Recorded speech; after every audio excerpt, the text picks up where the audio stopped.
Hi everyone, how are you? Hope you had like a lovely July reading wrap up. So I'm currently one of like this like Japanese bookstore is like one of the most known chains really because like I'm looking for a place where that they have like books in the background just to make this a bit more ambiance. But like regardless, in the month of June, it was my birthday month. I read a staggering 8 books because I wasn't really like reading as much. However, I did read When the Tide Held the Moon by Vanessa Vida Kelly. I gave it 4 star. It was actually really, really sweet. So it's basically about this one boy, Puerto Rican boy, who moves to New York during the time where there was a lot of like Puerto Ricans in the area and building stuff. And so he's commissioned to make like this type of tank for something, only to find out, ooh, it's a merman. And there's so much more that happens within the story, from found family, being happy with one's sexuality, and different types of thing. And it was so bittersweet and so lovely. I gave it 4 stars. I really enjoyed it. The next one I read, it was kind of like a book that I wasn't really sure how I felt about it, to be honest. It's called The Emperor of Gladness by Ocean Vuong. I I gave it 3 stars purely because I didn't really actually like the story as much. Because we're basically from the get go meeting this one boy who was about to commit suicide, but then meets this old lady that he forms this type of like uncanny, however, like also very interesting, like beautiful kind of fond relationship with. But you're slowly but surely seeing how the mind of the older lady deteriorates, and with all with dementia and so much more. But also like the uncanniness and also like all the side characters made it quite interesting. But the story was just not for me.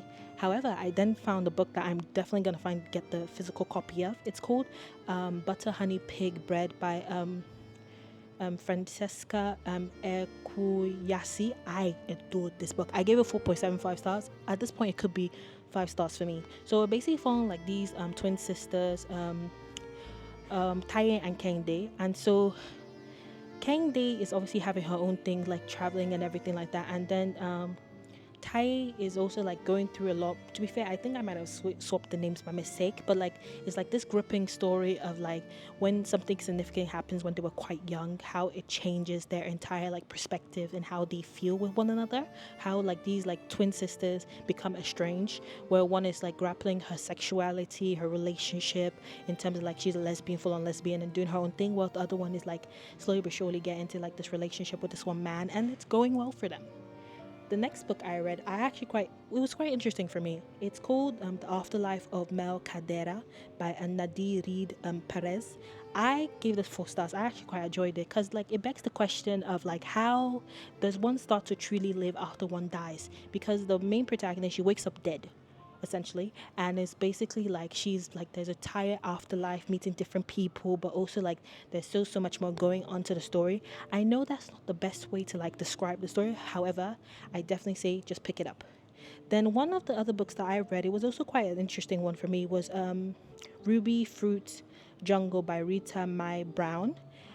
It's essentially like the story of like this woman that wants to get away from where she's from, and she inevitably does, but also like discovers her own sexuality and different type of thing. It's like an old classic book.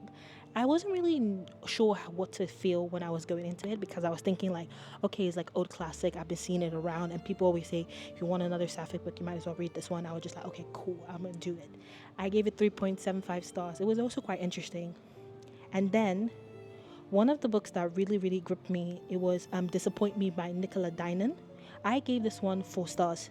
So we're basically following like our main protagonist, who is like she's a trans woman, and she's working in an AI software engineering job where she's getting overpaid. And then there's like another guy that's next to her, like Vincent, who is like the love interest, and he also has like different types of things, because like it begs the question, because like he went through a lot of things as well, but also begs the question of like, can you truly really forgive someone knowing exactly what happened in their past, what type of person they were before, but can you also grow? Because like obviously our main protagonist, trans woman, is like going through a lot more, because like I believe her name is Max. It knows that she has like something that is a revelation that happened in her life that she just needs to figure out what to do. And there's so much more within the story.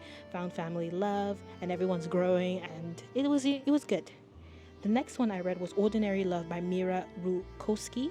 I gave it 3.75 stars. It's basically like these like two best friends who like obviously like had like a type of relationship with one another, but one obviously was afraid of like really truly going to love the other one, so therefore like it diverges, and it takes like, well, basically for it's like coming of age story from when they're young all the way to like the adults, one has kids, and all the loves and multifaceted. It also has like abusive relationship in terms of like not necessarily abuse, but like emotional and financial abuse, really. Then the last one I read is Bury Our Bones in the Midnight Soil by V.E. Schwab. I really enjoy this one. I gave it 4.25 stars because we're following three women from different time period, but also like goes in full circle. But at the same time, we're following Charlotte, then we're also following Maria, Sabine, and also we're following Alice. And so it's basically the story of how toxic relationship, toxic ex to like madness, and also like a lot of things. Is it toxic? Is it vampire? Is it sapphic? It's all of the good things and then some. So yeah, you should definitely read them. So those are all the books, the 8 books I read so far. And yeah, so far also July has been reading, has been really, really good. But also at the same time, I know this is beside the point, but I've just been looking at all these like books here in the in Itoya books. I'll put the name at some point.